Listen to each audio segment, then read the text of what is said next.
There's not another person in the world who is like you. And what I want you to do is totally separate your body from anything else. As the search for troubled teenagers continues in Hamilton, Ohio, following the terrible suicides of 4 high school students, hundreds of miles away, just outside New York City, a different approach is underway to tackle the same issue. This is Clarkstown North High School, serving about 1,700 students from surrounding Rockland County. The students here are generally more affluent than in Hamilton, higher performing, more pressure to get into good colleges. I feel like my mom won't really understand what I'm going through. If you can't trust your friends and you're scared to go to your parents, it's like, then who do you have? High school is a vicious place, though. It's not like there's really a place for you to go and hide in the corner. School counselors tell us drug abuse and promiscuity are problems for some Clarkstown students. And yes, suicide. A 9th grader killed himself at the end of last year. But I don't think there's ever a way to really be prepared for that student who you know who was here today and then took his own life that afternoon. So they're launching a first-of-its-kind mental health and suicide prevention program, one being tested in 5 schools across New York. It's called STEPS. It stands for Screening, Treatment, and Education to Promote Strength. STEPS is trying to leverage the power of technology and the way that teenagers relate to each other. Where we need to ask permission for things on your behalf, we're happy to do that. It's the brainchild of New York University psychiatrist Christopher Lucas, who's at school today describing how the program will roll out online. Yeah. If you started out with the freshmen, they might bring it down to the next freshman to come in, and it'll just spread. Yeah. There's a website for teens and a separate one for parents, accessible both at school or at home. Logging on is voluntary.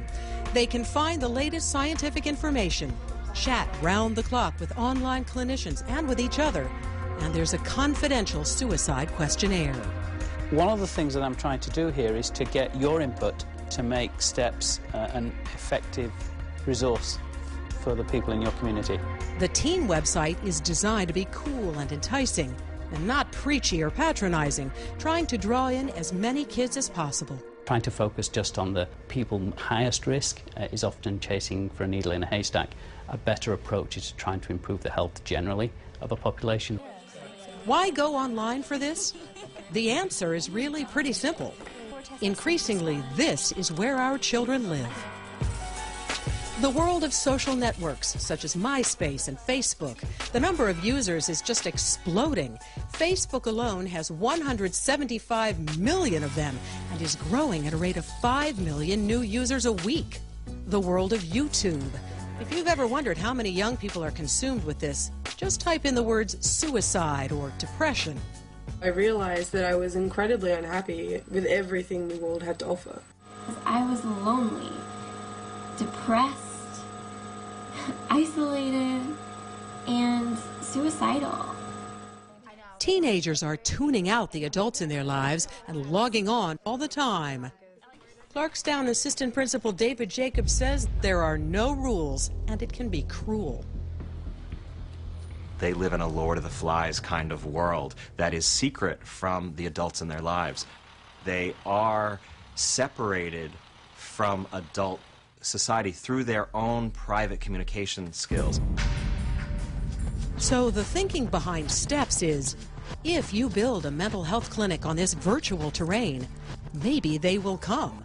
I think it's important to have something like STEPS where you can interact with other people, and it doesn't have to be like, if you want to hide, you can, and no one's going to come and attack you about it, but also if you want to get help, you can. Many of the students at Clarkstown North told us they'd welcome the help, that high school can be a really tough place dealing with relationships. You could be friends with somebody. If they turn on you, you can't believe how much you trusted them, and for them to just turn their back on you, you just can't imagine any other pain like that. It's just crazy. With peer pressure. Today we're so pressured by drinking and smoking, and everyone around us is doing it. With life. You're juggling so many things at once. You're trying to appear calm, the way you think we are now, but you're trying to appear calm, you're trying to get good grades in class, you're trying to be who your parents want you to be, and because of that, that's why we think no one really knows us. Dr. Lucas has been practicing child psychiatry and teaching for 15 years and says he has seen a steady increase in mental illness among adolescents. I think teenagers tend to get the worst end of the stick, essentially that their problems are less well recognised, they're less well addressed, people are busier, there's less time, and that the pressures to succeed become higher. I think life becomes trickier for teenagers. Has anybody been injured, ma'am? Yes. Okay. People really only seem to pay attention when there's this major event, when a large number of kids die suddenly together.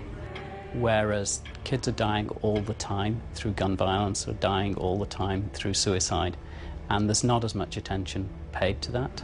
Gotta go take them out. Many of the same risk factors that lead someone to be a school shooter are also those that lead someone to take their own life. These acts are to communicate something, so to communicate the fact that nobody is listening.